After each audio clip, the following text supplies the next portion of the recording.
Assalamualaikum warahmatullahi wabarakatuh. Waalaikumsalam warahmatullahi wabarakatuh. Alhamdulillah,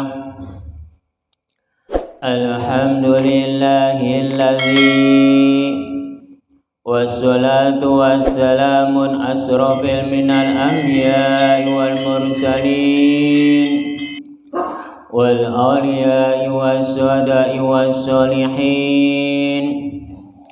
Inna Allaha wa malaikatahu yusalluna 'alan nabi. Ya ayyuhalladzina amanu sallu 'alaihi wa sallimu taslima.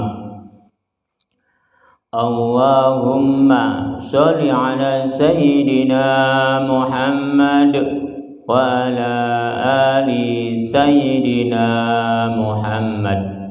Amma ba'du.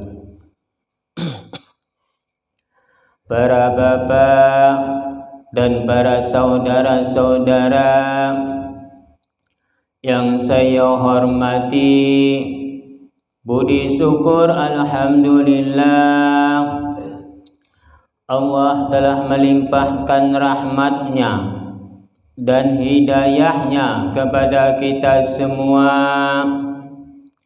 dikasih kesehatan dan umur panjang sehingga kita bisa berkumpul, bertatap muka atau bermuajahah pada malam hari ini. Marilah kita bersama-sama berselawat serta salam kepada junjungan Nabi kita Muhammad sallallahu alaihi wasallam. Marilah kita bersama-sama tingkatkan keimanan kita, ketakwaan kita kepada Allah Subhanahu wa ta'ala. Marilah kita bersama-sama pada malam hari ini, kita bersama-sama belajar pengaosan. Belajar pengaosan itu sama-sama belajar. Kita semua hidup di dalam dunia ini semuanya belajar. Tidak ada yang pintar. Semuanya tentang apapun belajar. Jadi marilah kita bersama-sama belajar mencari ilmu dan keilmuan pada pengaosan malam hari ini. Karena tentang ilmu dan keilmuan itu bukan di pondok pesantren saja, bukan di sekolahan saja, bukan di universitas saja, di tempat-tempat lain juga bisa. Karena ilmu dan keilmuan itu dimanapun pasti ada tentang ilmu dan keilmuan. Minggu yang lalu udah nyampe ke ayat 5 di dalam surat Al-Adiyat. Sekarang dilanjutkan ke surat Al-Adiyat ayat 6 yang berbunyi A'udzu billahi minasy syaithanir rajim.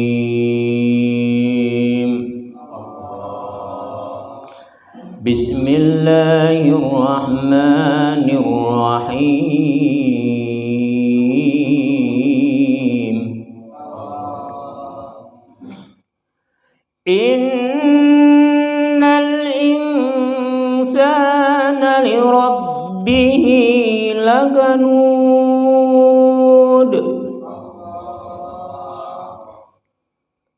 Bismillahirrahmanirrahim.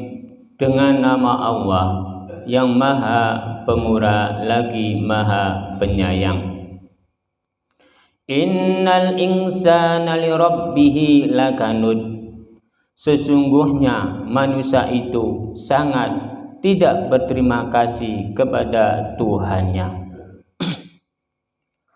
Maksudnya, sesungguhnya manusia itu sangat tidak berterima kasih kepada Tuhannya.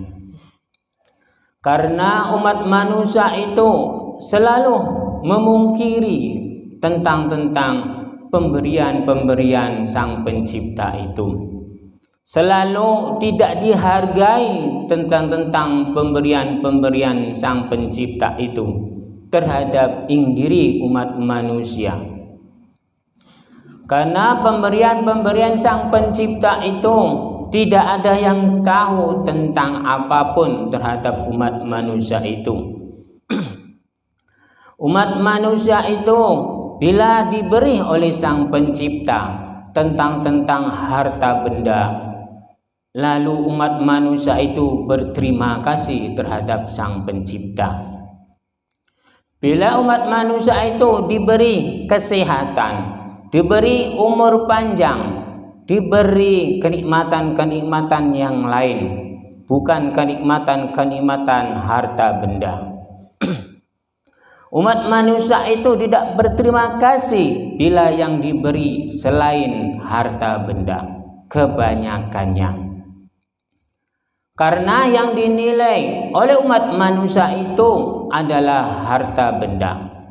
Padahal pemberian-pemberian Sang Pencipta itu yang tidak ternilai itu, yang utama adalah kesehatan walafiat.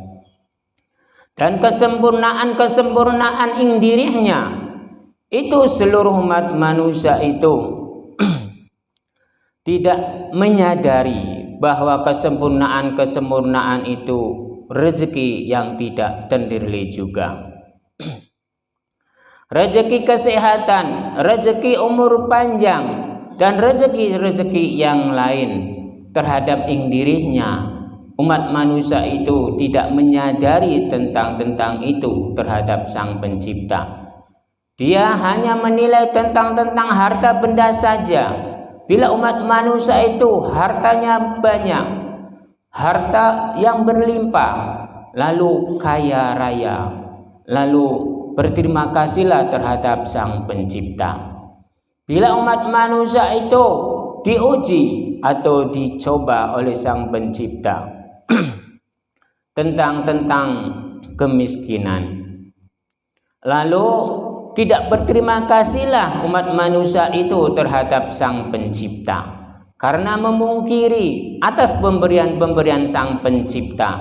Padahal pemberian-pemberian yang bukan harta benda itu, padahal itu rezeki yang tidak ternilai.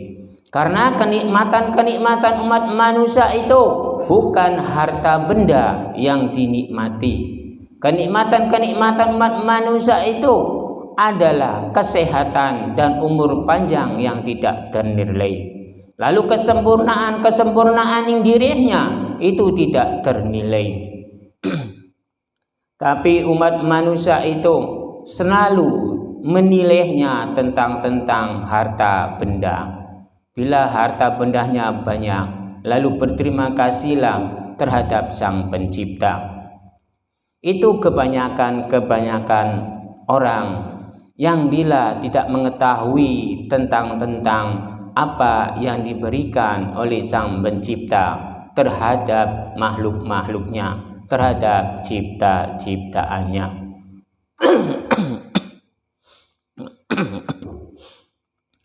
Lalu dilanjutkan dengan alif jarei, ing badane Gusti Allah tidak berbentuk, tidak berwujud, tapi nama tidak berwarna. Lalu dilanjutkan dengan nun tasjid jaberna, ing perjalanan ing saking Gustine. Lalu dilanjutkan dengan lam, maknanya jalan. Segala sesuatu pemberian-pemberian Sang Pencipta itu tidak terlihat. Pemberian-pemberian Sang Pencipta itu tidak ada yang tahu bentuk apapun terhadap makhluk-makhluknya. tentang harta benda, tentang kesehatan, tentang umur panjang, dan tentang yang lain. Itu tidak ada yang tahu pemberian-pemberian Sang Pencipta itu, karena Sang Pencipta itu tidak ada wujudnya. Sang Pencipta itu tidak ada bentuknya. Sang Pencipta itu tidak ada warnanya. Karena di dalam alif jari'i ing badane Gusti Allah tidak berbentuk, tidak berwujud, tapi nama, tidak berwarna. Sang Pencipta itu tidak ada warnanya, tidak ada wujudnya, cuman hanya nama yang diadakan oleh seluruh makhluk-makhluknya, namanya manusia. Lalu dilanjutkan dengan nun tajabarna ing perjalanan ing saking Gusti nih. Lalu dilanjutkan lam, maknanya jalan. Gusti Allah di dalam ing saking Gusti nih, di dalam ing perjalanan ing saking Gusti nih, di dalam jalannya itu tidak ada yang tahu siapapun. Umat manusia itu tidak ada yang tahu tentang ing saking Gusti nih di dalam perjalanannya, memberi tentang terhadap makhluk-makhluknya, terhadap yang diciptakannya. Karena pemberian-pemberian Sang Pencipta itu terhadap makhluk-makhluknya itu adalah ing rasa. Pemberian-pemberian Sang Pencipta itu terhadap makhluk-makhluknya, namanya manusia itu, ing perjalanannya adalah ing rasa. Bila ada rasa, berarti umat manusia itu dikasihi, disayangi, berarti mendapatkan kenikmatan-kenikmatan di dalam hidupnya. Karena Sang Pencipta itu kekuasaannya adalah ing rasa. Karena umat manusia hidup itu karena Gusti. Bila umat manusia itu ada rasa karena Gusti, karena yang bisa merasakan itu karena adanya Gusti. Bila umat manusia tidak diadakan oleh Gusti, antar umat manusia itu tidak ada rasanya. Karena umat manusianya itu udah tidak ada, udah meninggal. Bila umat manusia itu dikasih rasa, berarti umat manusia itu masih hidup, berarti ada rasanya. Berarti kenikmatan-kenikmatan yang diberi oleh Sang Pencipta itu ada rasanya. Berarti diterimalah rasa itu. Cuman kebanyakan orang yang menilainya tentang hanya harta benda. Bila harta bendanya banyak diberi oleh Sang Pencipta, lalu berterima kasih terhadap Sang Pencipta. Bila umat manusia itu tidak diberi dengan harta benda yang banyak, entar tidak berterima kasihlah terhadap Sang Pencipta. Karena penilaian umat manusia itu kebanyakannya adalah tentang harta. Padahal yang paling tertinggi, yang paling tidak ternilai itu adalah ing rasa kesehatan, ing rasa kehidupan yang diberi oleh Sang Pencipta itu. Nilai-nilai yang paling tertinggi pemberian-pemberian Sang Pencipta itu adalah ing rasa. Karena Sang Pencipta atau ing Gusti atau Gusti Allah berdiam dirinya itu adalah ing rasa. Bila umat manusia itu merasakan bahwa di dalam dunia ini ada Sang Pencipta, berarti umat manusia itu diberi kekuatan, diberi kefaidahan, diberi hidayah atas rasanya, atas mendapatkan rasa dari Sang Pencipta itu. Karena Sang Pencipta itu bila ada rasanya di dalam diri umat manusia, berarti umat manusia itu mendapatkan hidayah, mendapatkan barokah, mendapatkan faidah atas perjalanan-perjalanan diri umat manusia itu di dalam dunia ini. Lalu dilanjutkan dengan alif jari'i ing badane Gusti Allah tidak berbentuk, tidak berwujud, tapi nama.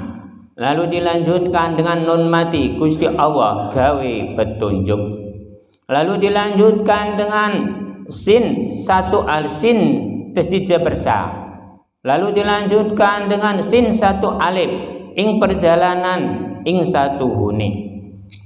Karena satu alif ing perjalanan, sin tasdid itu ing perjalanan. Kalau sin ing satu hune, sin jabar sa itu ing satu hune. Jadi nama satu alif atau nama tasdid itu sama ing perjalanan maknanya. Bila sin maknanya ing satu hune, lalu sin jabar sa namanya ing satu hune, itu di dalam sin kecil. Jadi menceritakan tentang sin satu alif di dalam sin jabar sa satu alif ing perjalanan ing satu hune. Ing satu hune ini maksudnya umat manusia dan Sang Pencipta. Karena di dalam ing satu hune, ing perjalanan ing satu hune terhadap Sang Pencipta, terhadap umat manusia. Karena di dalam nun mati Gusti Allah gawe petunjuk. Ing perjalanan ing satu hune umat manusia, ing perjalanan ing satu hune Sang Pencipta, Gusti Allah itu mengasih petunjuk-petunjuk terhadap umat manusia. Umat manusia itu dikasih petunjuk di dalam alif jari'i ing badane. Gusti Allah tidak berbentuk berwujud tapi nama, tidak berwarna. Perjalanan-perjalanan Sang Pencipta atau Gusti Allah itu tidak ada wujudnya tentang apapun, adanya ing rasa. Ing rasa perjalanan Sang Pencipta, ing rasa perjalanan umat manusia itu dari Sang Pencipta. Bila umat manusia menyadari di dalam ing perjalanan ing satu hune umat manusia di dalam dunia ini ada Sang Pencipta, berarti umat manusia itu dikasih rasa oleh Sang Pencipta. Bila umat manusia tidak menyadari tentang rasa itu, berarti umat manusia itu tidak dikasih petunjuk oleh Sang Pencipta. Karena di dalam nun mati Gusti Allah gawe petunjuk. Berarti petunjuk itu bukan buat umat manusia. Bila umat manusianya tidak menyadari bahwa di dalam dunia ini ada Sang Pencipta. Karena Sang Pencipta itu adanya ing rasa. Karena Sang Pencipta itu ada ing perjalanannya, yaitu ing satu hune. Ing satu hune itu Gusti Allah, ing satu hune itu Sang Pencipta, ing satu hune itu ing Gustine. Ing Gustine itu tidak berwujud, tidak berbentuk, tidak berwarna, hanya nama. Karena nama-nama itulah adanya ing rasa. Bila umat manusia menyadari bahwa di dalam dunia ini ada rasa-rasa di dalam diri kita ini, berarti dikasih rasa oleh Sang Pencipta. Bila umat manusia tidak dikasih oleh rasa umat manusia, berarti umat manusianya itu berarti udah mati. Karena diambil rasanya itu oleh Sang Pencipta, berarti umat manusia itu tidak ada rasanya. Berarti umat manusia itu udah mati. Bila umat manusia itu dikasih rasa, lalu di dalam hatinya, di dalam fikirannya, di dalam ing satu hune, ing perjalanan umat manusianya, bahwa di dalam dunia ini ada rasa hidup saya, ada rasa nikmat di dalam saya, berarti saya ini diciptakan oleh Sang Pencipta, bahwa saya ini dikasih rasa oleh Sang Pencipta, bahwa saya ini dihidupkan oleh Sang Pencipta.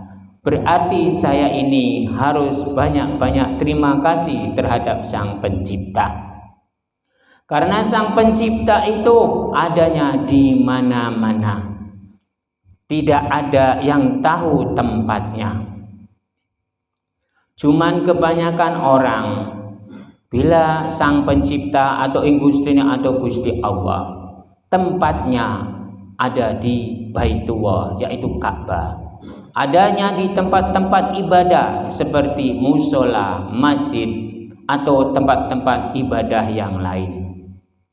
Itu penafsiran-penafsiran orang yang tidak tahu.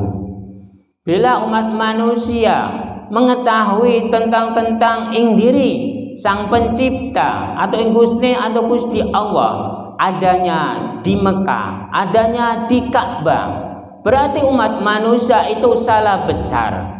Berarti umat manusia itu bohong besar bila menyatakan tentang bahwa Sang Pencipta itu atau Gustine atau Gusti Allah adanya di Ka'bah. Berarti umat manusia itu bohong besar yang menyatakan seperti itu.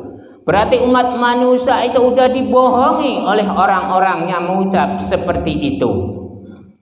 Padahal Sang Pencipta atau Gustine atau Gusti Allah itu tidak ada yang tahu di mana tempatnya.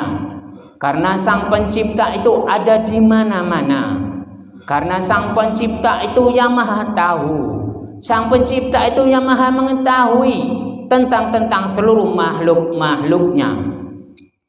Cuman saya yang membingungkan kepada orang-orang Islam. Bila di Ka'bah itu tempatnya Baitullah, tempatnya Gusti Allah. Bila Gusti Allah itu memiliki tempat, berarti Gusti Allah itu manggon di situ. Berarti Sang Pencipta itu ada wujudnya. Berarti Sang Pencipta itu ada bentuknya. Berarti Sang Pencipta itu berbentuk dan berwujud.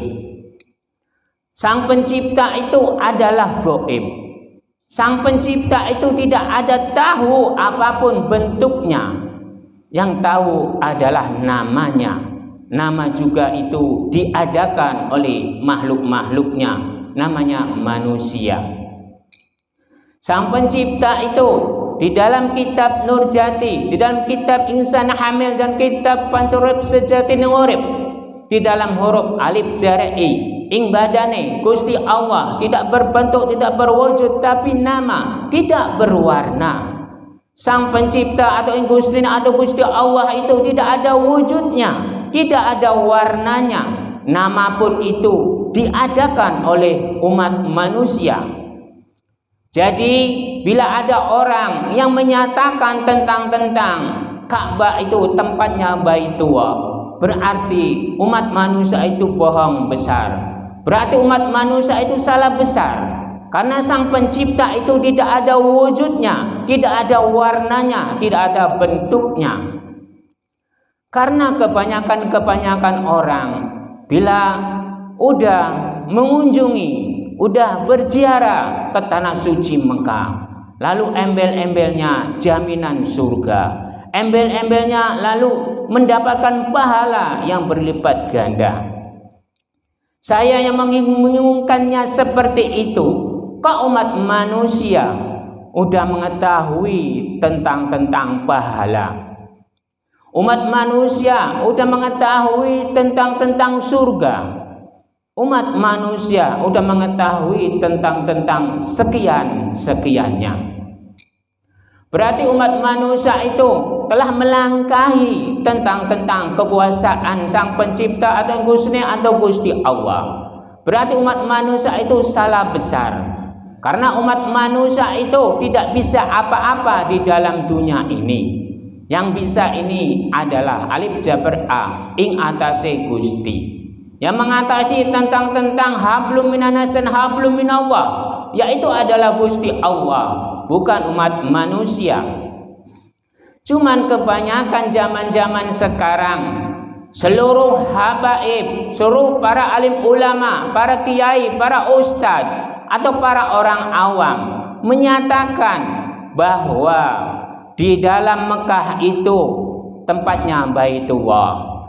Bila di Mekah itu berziarah haji, lalu meninggal di sana, lalu langsung mendapatkan surga. Bila berziarah haji ke sana, lalu mendapatkan pahala yang banyak, lalu mendapatkan magfirah yang banyak. Bila umat manusia seperti itu, berarti umat manusia itu salah besar. Karena tentang penilaian-penilaian, tentang pemberian itu bukan umat manusia yang memberi tentang itu. Yang memberi itu adalah ing satuhune pangeran kang berhak. Yang menghaki itu ing Gustine, yang menghaki itu Gusti Allah, yang menghaki itu Sang Pencipta. itulah hakiki, hak yang pasti, haknya Gusti Allah, haknya Sang Pencipta, haknya Gustine, bukan hak-haknya manusia. Umat manusia itu tidak bisa apa-apa di dalam dunia ini, tidak bisa menilai tentang hablum minallah atau hablum minanas. Karena di dalam kitab Insan Hamil dan Nurjati dan kitab Panjerung Urip menegaskan bahwa urusan hablum minallah dan urusan hablum minanas yang bisa mengatasi itu adalah alif jabar a ing atasi Gusti, ain hin ing saduhune pangeran kang berhak, yang menghaki itu ing saduhune pangeran kang berhak, yaitu Gusti Allah, yaitu ing Gustine, yaitu Sang Pencipta. Lalu dilanjutkan dengan nun jareni ing kekuasaan Gustine, segala sesuatu yang ada di dalam dunia ini kekuasaan ing Gustine, bukan kekuasaan umat manusia. Lalu dilanjutkan dengan ain hin ing saduna pangeran kang berhak, yang menghaki di dalam dunia ini bukan umat manusia, yang menghaki itu adalah Sang Pencipta, yang menghaki itu adalah Gusti Allah, yang menghaki itu ing Gustine. Lalu dilanjutkan dengan alif jabar a ing atas Gusti, yang mengatasi alam dunia ini adalah ing Gustine, adalah Sang Pencipta, adalah Gusti Allah, bukan umat manusia. Tapi zaman-zaman sekarang umat manusia bisa mengatasi tentang itu. Karena bila orang berziarah ke sana lalu langsung masuk surga, bila berziarah hajinya itu meninggal, itu siapa yang menilai? Apakah itu habaib? Apakah itu para alim ulama? Apakah para kiai? Apakah para ustadz? Apakah orang awam? Apakah para nabi? Apakah para sahabat? Apakah para aulia? Apakah para wali yang menilai tentang itu? Padahal wali atau habaib atau para nabi, para sahabat, para aulia atau para ustadz atau para kiai atau orang awam tentang itu tidak ada yang bisa menilai tentang itu. Yang bisa menilai itu adalah ing saking Gustine, yaitu Gusti Allah, yaitu Sang Pencipta tentang kebaikan-kebaikan umat manusia di dalam dunia ini. Yang menilai itu adalah Sang Pencipta, bukan umat manusia. Bila umat manusia itu mengetahui tentang ini pahala, ini dosa, ini surga, ini neraka. Bila umat manusia itu mengetahui tentang itu, berarti umat manusia itu salah besar. Berarti umat manusia itu bohong besar. Berarti umat manusia itu apakah dinyatakan benar, apakah dinyatakan tidak. Kalau khusus di dalam kitab Insan Hamil dan kitab Nurjati dan kitab Panjerung Urip, bila umat manusia berkata seperti itu, yaitu salah besar. Karena umat manusia bisa menyatakan tentang surga, neraka, dosa dan pahala. Itu bukan haknya manusia, haknya Sang Pencipta atau Gustine atau Gusti Allah. Di dalam kitab saya, bila umat manusia bisa mengetahui tentang itu, berarti umat manusia itu salah besar dan bohong besar. Itu di dalam kitab saya penegasannya seperti itu. Lalu dilanjutkan dengan lam jaleri. Lalu dilanjutkan dengan nun jaberna ing saking Gustine. Lam jareli lingkaran. Lalu dilanjutkan reja baro rezeki manusane. Segala sesuatu umat manusia itu pasti ada lingkarannya, pasti ada rezekinya, pasti ada ing saking Gustine. Tentang rezeki, tentang faidah, tentang pahala, itu yang mengatur itu adalah ing saking Gustine di dalam nun jaberna. Lalu dilanjutkan dengan lam jareli maknanya lingkaran. Lalu dilanjutkan dengan reja baro rezeki manusane. Segala sesuatu umat manusia itu semuanya tergantung ing saking Gustine, semuanya tergantung ing lingkarannya. Semua tergantung rezeki manusianya. Rezeki manusianya itu berbeda-beda di antara manusia dan manusia. Bila umat manusia mendapatkan rezeki-rezeki yang banyak, lalu umat manusia itu memperjalankannya di dalam perjalanan-perjalanan hidupnya. Lalu di dalam rezeki, umat manusia itu di dalam lingkaran kesehatan yang dikasih rezekinya, umat manusia itu yang dikasih oleh ing saking Gusti ini. Kesehatan itu jagalah.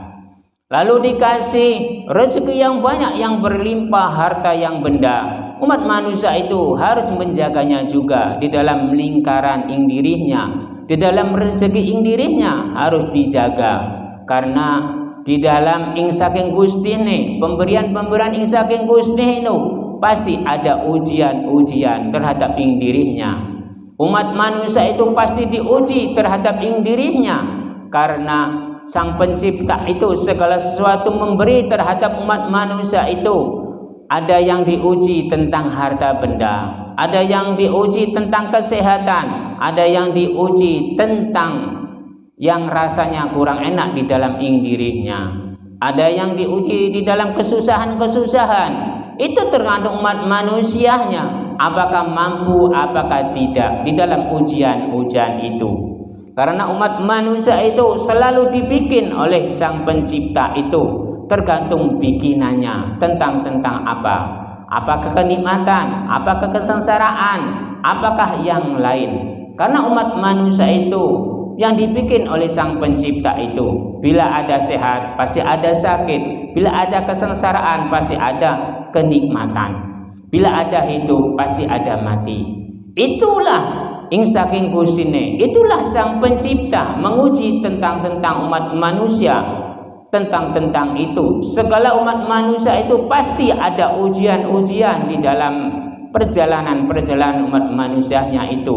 Karena di dalam Tasijarebi ing perjalanan bikinan manusianya. Karena bikinan manusianya itu tergantung ing saking Gustine. Ada yang baik, ada yang tidak. Ada yang mulia, ada yang tidak.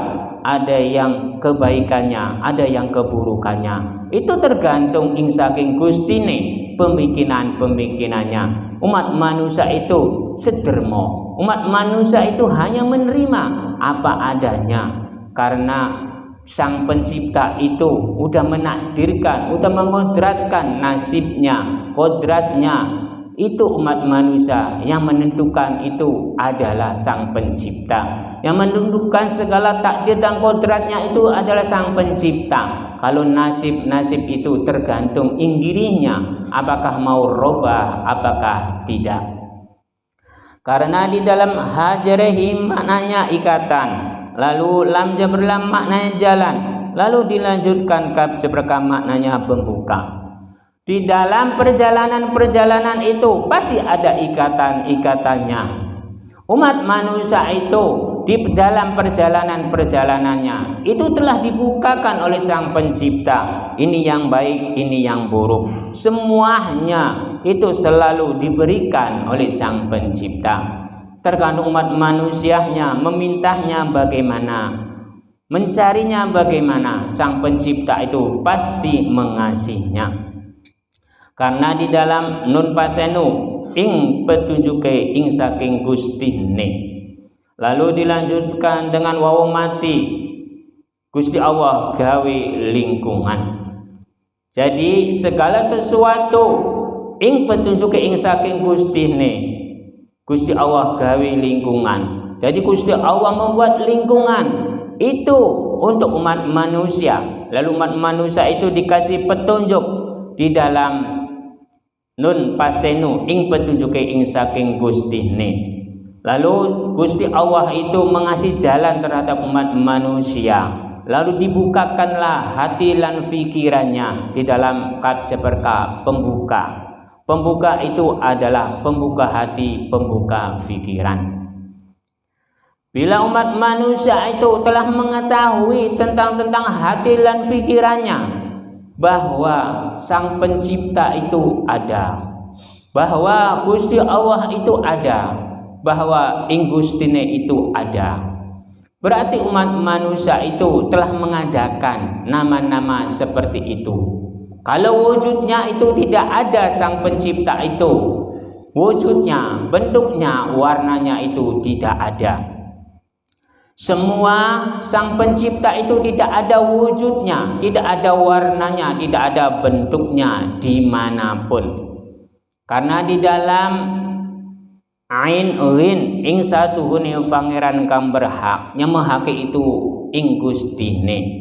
Bila ing Gustine itu mengasih tahu tentang terhadap umat manusianya itu adalah hanya suara-suara, bukan bentuk wujudnya.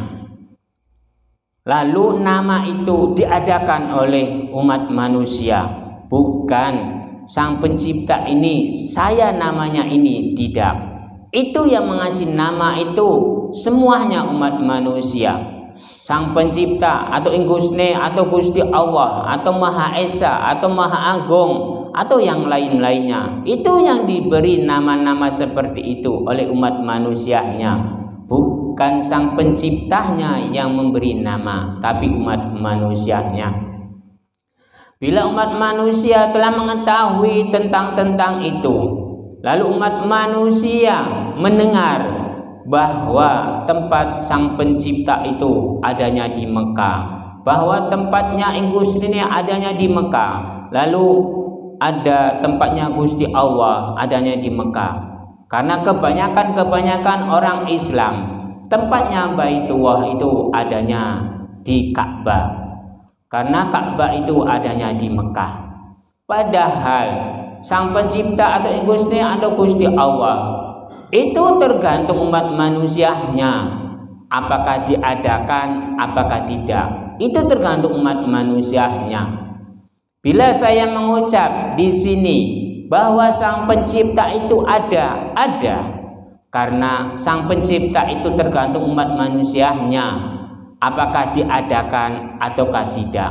Karena sang pencipta atau Gusti Allah itu seperti agama. Bila agama ini dinyatakan ada. Bila sang pencipta atau Gusti Allah diadakan, ada. Bila agama ini dinyatakan tidak ada, berarti tidak adalah agama. Bila sang pencipta atau Gusti Allah, bila tidak diadakan, bahwa sang pencipta ini tidak ada, Gusti Allah tidak ada, Gusti itu tidak ada. Jadi kunci segala sesuatu itu yang diadakan itu tergantung umat manusianya mengucapnya.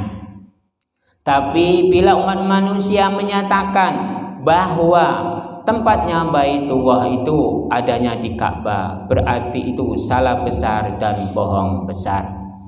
Bila tempatnya Baitullah adanya di musola, adanya di masjid, adanya di Mekah, adanya di Madinah, juga itu salah besar. Karena tempat-tempat masjid itu atau tempat-tempat musola itu atau Ka'bah atau Madinah atau Mekah, musola itu sebuah tempat, masjid itu sebuah tempat, Ka'bah itu sebuah benda, juga ada tempatnya yaitu di Mekah.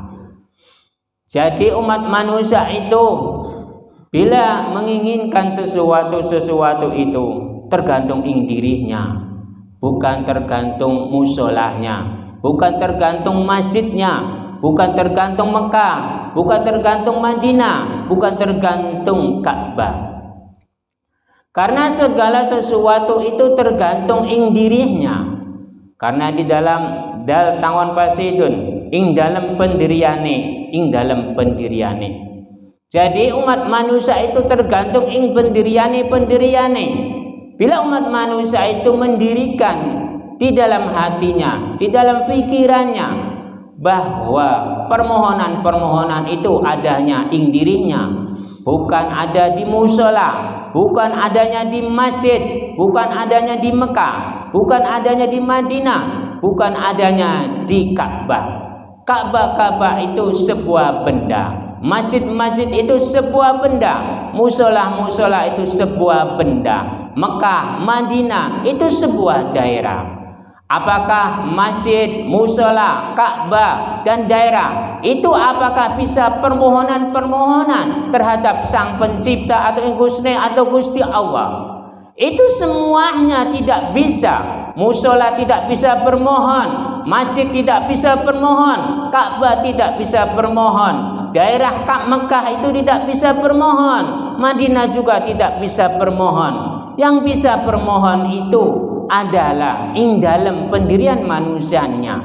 Segala sesuatu itu permohonannya itu tergantung ing dirinya, umat manusianya. Yang memohon itu umat manusianya, bukan masjidnya atau musolahnya atau Ka'bahnya atau Mekah atau Madinah. Semuanya itu tidak bisa bermohon. Yang bisa bermohon itu ing dirinya, ing diri umat manusianya. Segala sesuatu itu tergantung ing diri umat manusianya. Jadi umat manusia itu jangan dibohongi oleh orang-orang yang tertentu. Karena zaman-zaman sekarang ini urusan-urusan agama, urusan-urusan ketuhanan, urusan-urusan organisasi ini banyak-banyak yang dimonopoli. Banyak-banyak yang di permainan-permainan buat bisnis, buat ajang perjalanan-perjalanan umat manusia. Jadi saya mempertegaskan sekali lagi, permohonan-permohonan itu adanya ing dirinya, bukan ada di musola, bukan ada di masjid, bukan ada di Mekah, bukan ada di Ka'bah, bukan ada di Madinah. Yang saya sebut itu musola, masjid, Ka'bah, Mekah, Madinah, itu tidak bisa permohonan-permohonan terhadap Sang Pencipta atau Gusti Allah, karena dia itu sebuah benda, karena dia itu sebuah daerah.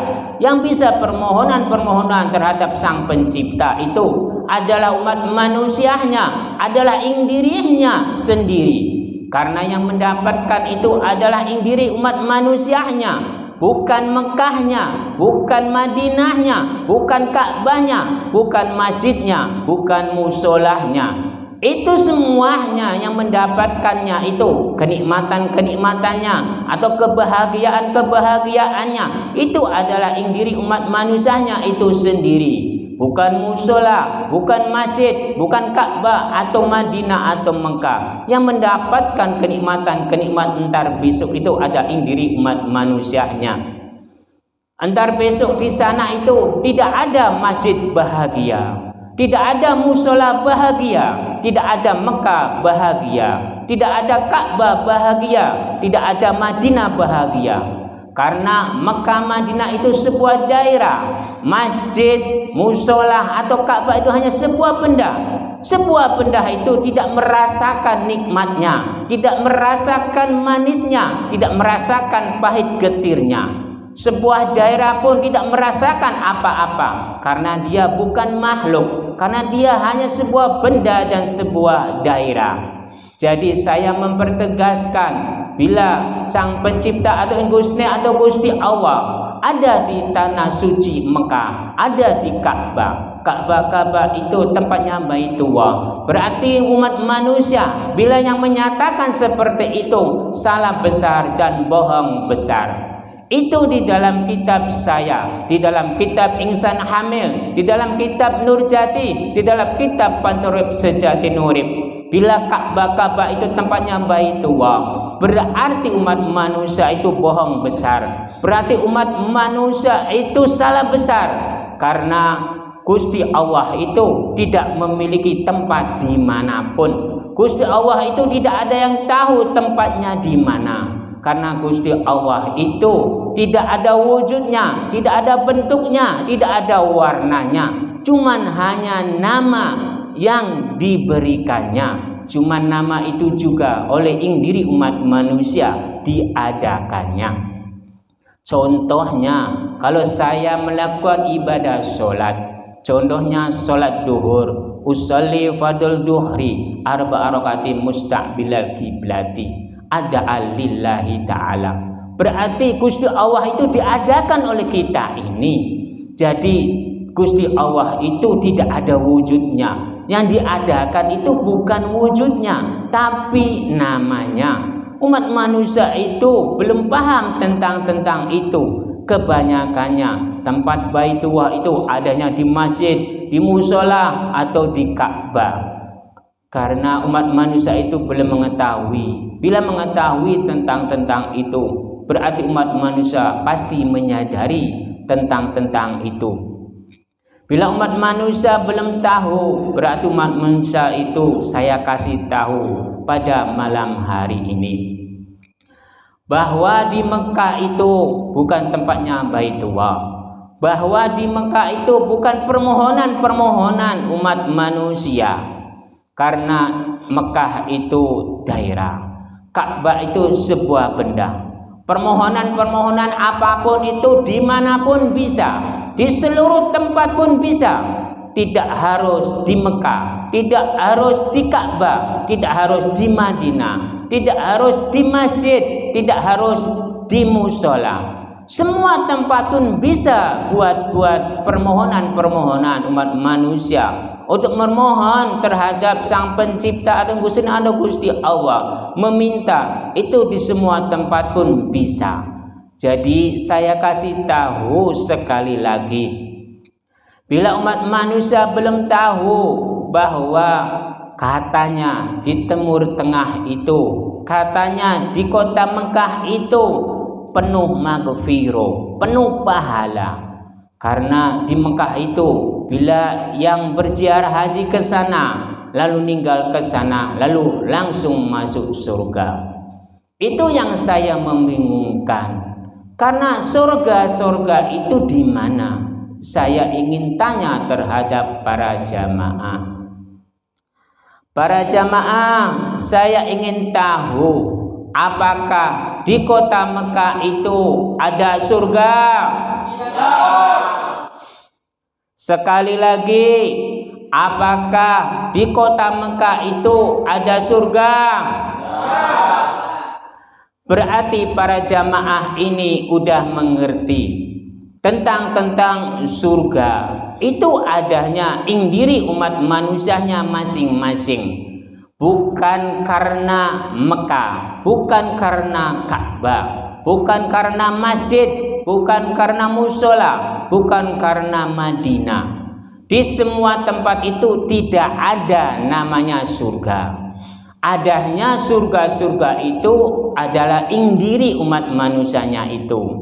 Karena antar besok yang merasakan nikmat umat manusianya, antar besok yang mendapatkan kesengsaraan itu umat manusianya.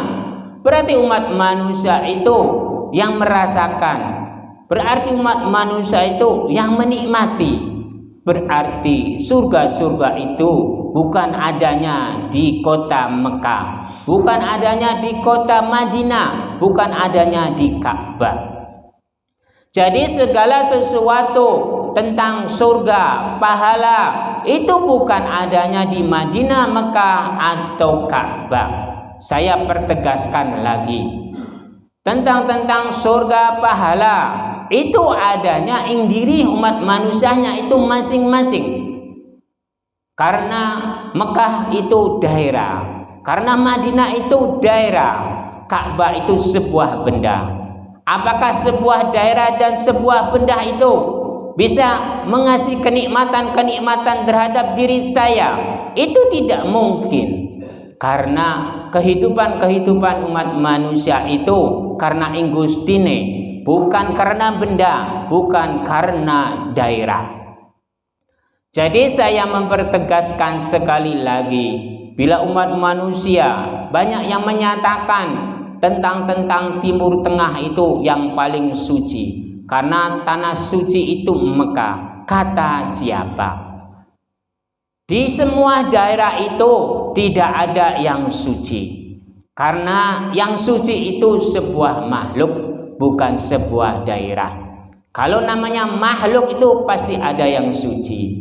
Namanya makhluk itu manusia, tapi ada batas-batasnya. Bila umat manusia itu baru lahir, itulah yang dinamakan suci.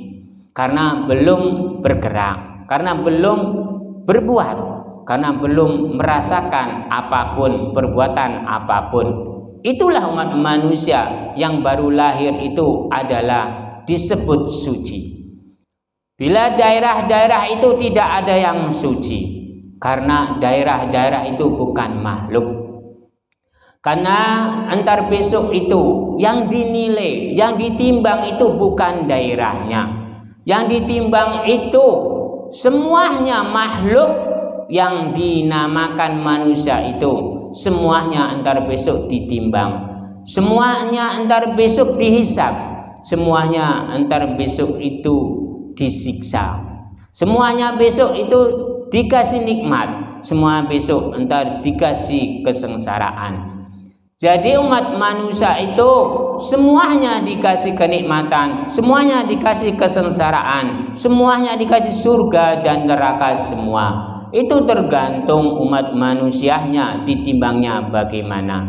Kalau sebuah daerah, sebuah benda itu tidak ada yang ditimbang antar besok. Yang ditimbang itu adalah umat manusianya.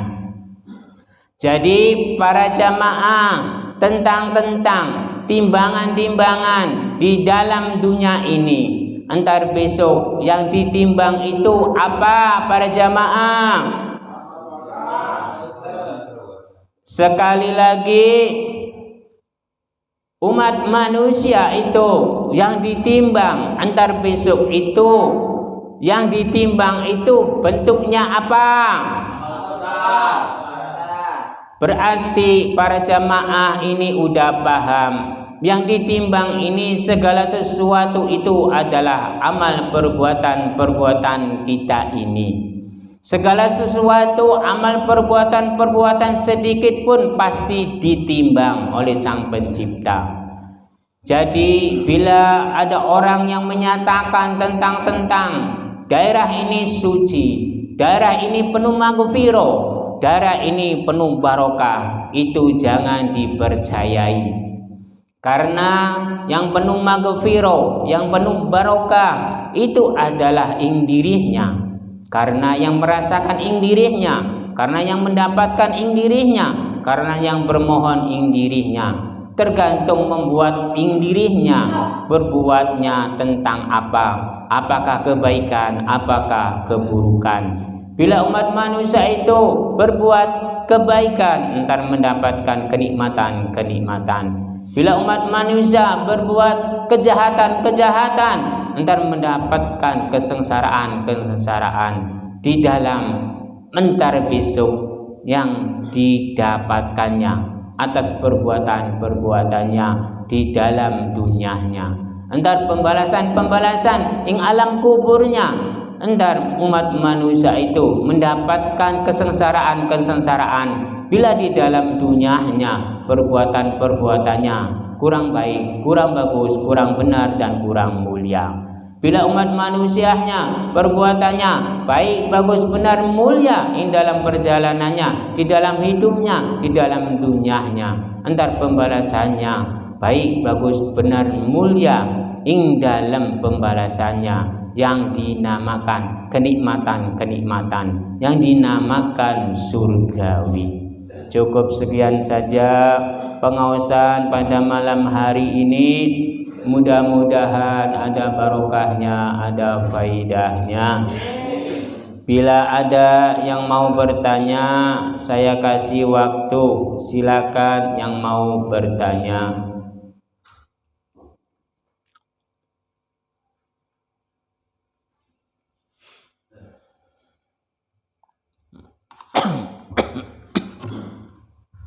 Assalamualaikum warahmatullahi wabarakatuh.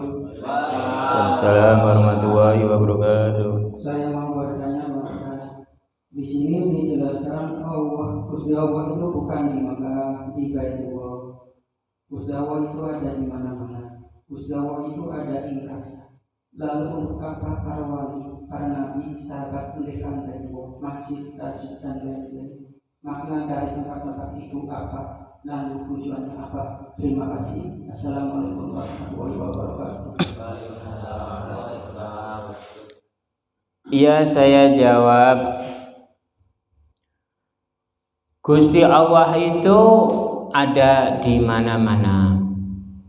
Gusti Allah itu tidak ada di Baitullah atau Ka'bah. Lalu tempat-tempat ibadah contohnya musola atau masjid atau Ka'bah. Lalu para nabi, para aulia atau para wali atau para sahabat atau para alim ulama atau para ustadz itu hanya penyambung-penyambung untuk membenahi orang supaya baik tentang para nabi, para sahabat, para aulia atau para wali atau para kiai, para ustadz, itu supaya umat manusia itu menjadi baik. Bila tempat-tempat ibadah itu hanya sebuah tempat, hanya sebuah metode supaya umat manusia itu berkumpul dalam satu lingkungan, di dalam lingkungan musola atau masjid atau Ka'bah. Di dalam lingkungan-lingkungan itu permohonan-permohonannya umat manusia itu disatukan. Aslinya umat manusia permohonan-permohonan itu semuanya ing dirinya umat manusia itu masing-masing. Tidak ada 1 dan 2 atau 3 dan 4 itu menyatu. Semuanya berbeda-beda permohonannya. Bila musola, masjid atau Ka'bah, bila tempat-tempat itu bisa bermohon, jadi saya mau bertanya, apakah musola itu bisa berbicara para jamaah? Tidak. Apakah masjid itu bisa berbicara? Tidak. Apakah Ka'bah itu bisa berbicara? Tidak. Apakah daerah-daerah itu bisa berbicara? Tidak. Yang bisa berbicara itu adalah umat manusianya, bukan tempat-tempatnya. Berarti para jamaah ini udah paham tentang tempat dan tentang permohonan. Yang bisa memohon itu umat manusianya, yang bisa mendapatkan itu umat manusianya, bukan masjidnya, bukan musolahnya, bukan Ka'bahnya, bukan Mekah atau Madinahnya. Yang mendapatkan itu adalah umat manusia, yang merasakan itu adalah umat manusianya, bukan masjidnya atau musolahnya atau Ka'bahnya atau sebuah daerahnya yang merasakannya. Yang merasakan itu adalah umat manusianya. Di seluruh dunia itu semuanya yang merasakan umat manusianya. Daerahnya itu tidak merasakan apapun. Tempat-tempat ibadah pun tidak merasakan sedikit pun. Yang merasakan itu nikmat atau sengsaranya, nikmat atau kemuliaannya, itu adalah umat manusianya, bukan tempat-tempat ibadah, bukan tempat-tempat daerah. Jadi yang tadi bertanya saya jawab hanya sekedar itu yang saya jawab. Silakan siapa lagi?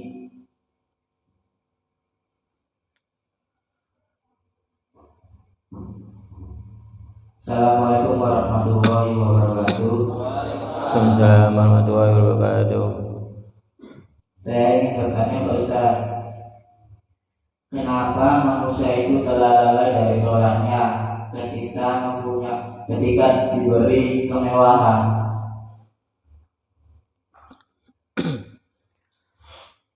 Umat manusia telah lalai bila umat manusia mendapatkan kemewahan-kemewahan. Bila umat manusia dulunya sebelum mendapatkan kemewahan-kemewahan itu giat beribadah, giat sholat, lalu mendapatkan kemewahan-kemewahan itu, apakah itu lalai atau tidak? Cuman itu tergantung umat manusianya. Ada yang mendapatkan kemewahan-kemewahan, sholatnya tambah giat ada. Ada yang mendapatkan kemewahan-kemewahan lalu sholatnya jadi kurang ada. Jadi segala sesuatu itu tergantung diri umat manusianya. Tidak ditentukan apakah mendapatkan kemewahan, apakah tidak. Jadi segala sesuatu itu kuncinya itu adalah diri umat manusianya itu sendiri. Itu saja yang saya jawab. Siapa lagi?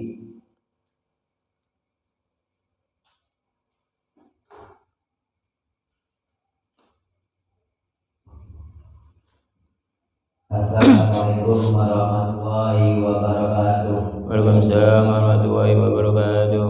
Pak Ustadz, saya ingin bertanya, kenapa maka itu dijuluki tanah suci oleh negara Indonesia? Terus perbedaannya apa tanah suci di Mekah dan bumi suci? Ya, itu aja pertanyaan dari saya.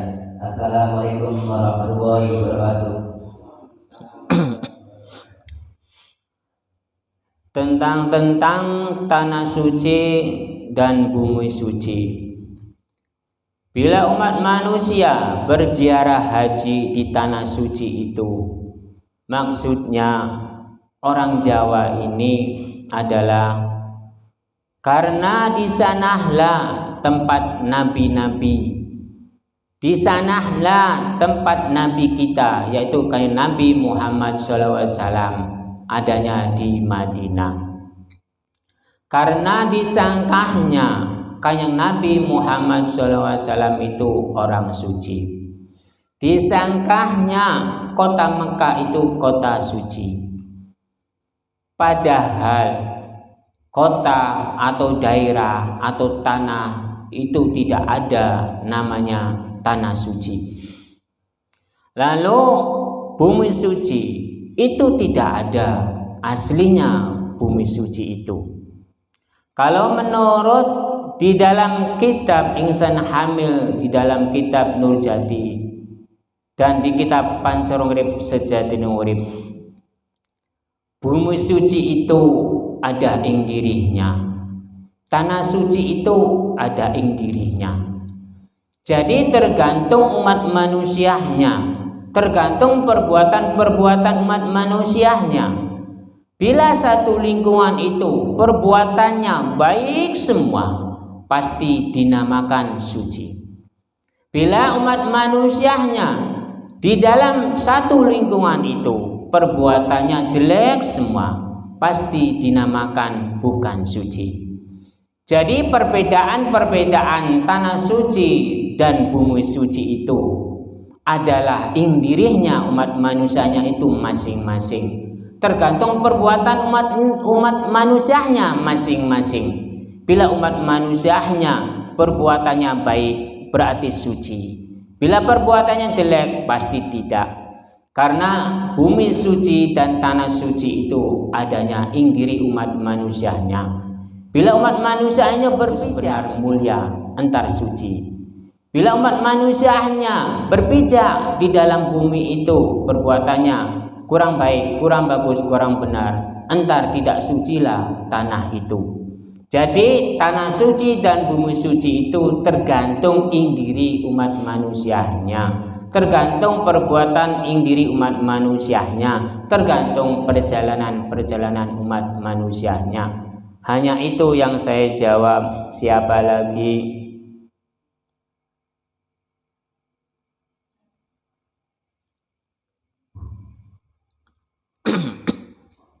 Assalamualaikum warahmatullahi wabarakatuh. Waalaikumsalam warahmatullahi wabarakatuh. Saya izin bertanya lagi Pak Ustaz. Di sini dijelaskan nama-nama Gusti Allah itu diadakan oleh umat manusia. Lalu Asmaul Husna itu diadakan oleh siapa? Terima kasih. Assalamualaikum. Tentang nama-nama Sang Pencipta itu diadakannya oleh umat manusia. Tentang Asmaul Husna itu sifat-sifat Sang Pencipta. Sifat-sifat Sang Pencipta itu Rahman dan Rahim. Sifat-sifat Sang Pencipta itu memeliharai. Sifat-sifat Sang Pencipta itu mulia. Sifat-sifat Sang Pencipta itu yang maha welas asih. Kemuliaan-kemuliaan Sang Pencipta itu adanya di welas asih, adanya di Rahman dan Rahim. Kebesaran-kebesaran Sang Pencipta itu adanya di Rahman Rahim. Kalau nama-nama itu yang mengucap nama-nama Sang Pencipta itu adalah umat manusia.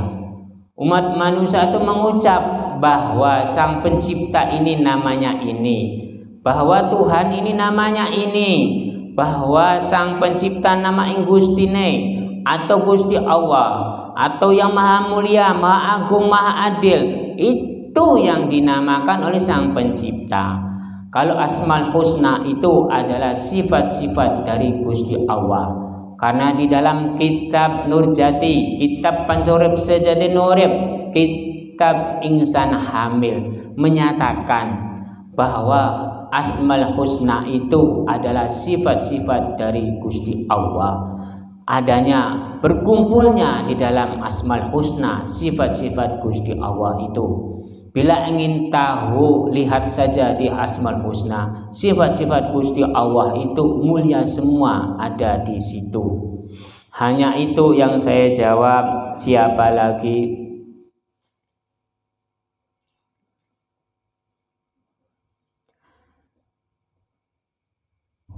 Udah cukup Pak Ustadz, terima kasih atas penjelasannya. Assalamualaikum warahmatullahi wabarakatuh. Waalaikumsalam warahmatullahi wabarakatuh. Bila tidak ada yang bertanya, saya lanjutkan dengan doa. Bismillahirrahmanirrahim. Allahumma shalli wa sallim ala sayyidina wa habibina wa syafiina wa karimina wa tuhrina Muhammad wa sallim wa rujum wa tabarakata ala rasulullah Bismillahirrahmanirrahim. Alhamdulillahi rabbil alamin hamdan wa majida rabbana wa subhanak. Allahumma ghfir lana wa li walidina wa ma karma rabbana saghira wa li jami'il muslimin wal muslimat wal mu'minin wa nas'aluka hayya iman Muhammad. Allahumma inna nas'aluka salamatan fid din wa dunya akhirah wa afiyatan fil jasad wa salamatan fil ruh. Rezeki wa nabatan qabla al-maut wa rahmatan indal maut wa barakah. Rezeki wa nabatan qabla al-maut wa rahmatan indal maut wa barakah. Allahumma habina alaina fi syakaratil maut wa nazil min hisab. Rabbana la tuzigh qulubana ba'da idh hadaytana wa hab lana innaka antal wahhab. Rabbana atina fid dunya hasanah wa fil akhirati hasanah wa qina adzabannar. Rabbana taqabbal minna subhanaka innaka antal rahim. Wa khususan para jamaah wa umurina wa salamati berizkilah wa umurina wa salamati berizkilah wa umurina wa salamati berizkilah. Wa sallallahu ala sayyidina Muhammadin wa alihi wa sahbihi wasallam. Subhana rabbika rabbil izzati wa salamun ala al-mursalin al-Fatihah. A'udzu billahi minasy syaithanir rajim. Bismillahirrahmanirrahim. Alhamdulillahi rabbil alamin arrahmanir rahim maliki yaumiddin. Iyyaka na'budu wa iyyaka nasta'in ihdinas siratal mustaqim siratal ladzina an'amta 'alaihim ghairil maghdubi 'alaihim. Wassalamu alaikum warahmatullahi wabarakatuh.